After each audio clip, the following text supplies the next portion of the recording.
Welcome class. Today we're going to be talking about the American flag and the woman who was responsible for sewing the very first American flag.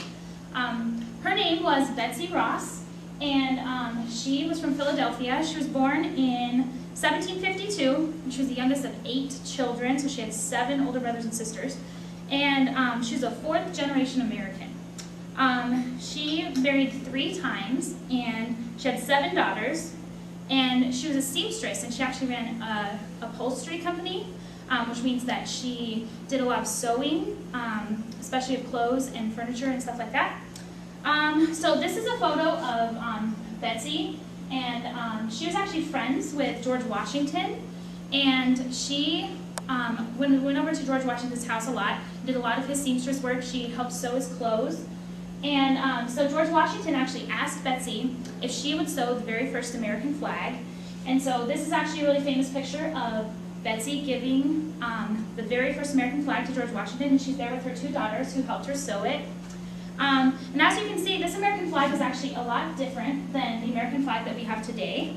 And so I have a little bit better picture of the flag. So this is the original American flag, and it has 13 stars and 13 stripes on it, and those stand for the 13 colonies, because originally there were only 13 colonies in the United States. And there's actually some different symbolic parts of the flag, and so the colors actually had different significance. The red stood for hardiness, and the white stood for purity and innocence, and the blue stood for perseverance and justice. And so that's still what we consider those colors for on our flag today. And also, they decided to do the 13 colonies in a circle because they were studying constellations a lot back then, and they decided they wanted to make a new constellation. And so this was the constellation for the United States, and it was trying to symbolize equality and also unity. And then this is a picture of our American flag today. And as you can see, there's a few differences. The main one, obviously, is the stars. There are 50 stars on the American flag today, because now there are 50 states in the United States, and so there's one for each state.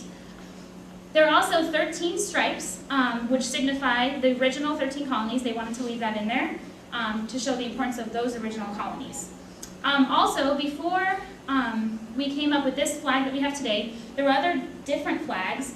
I don't actually have pictures of them, but there was one that was 15 stars and 15 stripes, and that one's very important because it's the original flag that they wrote the song Star Spangled Banner about.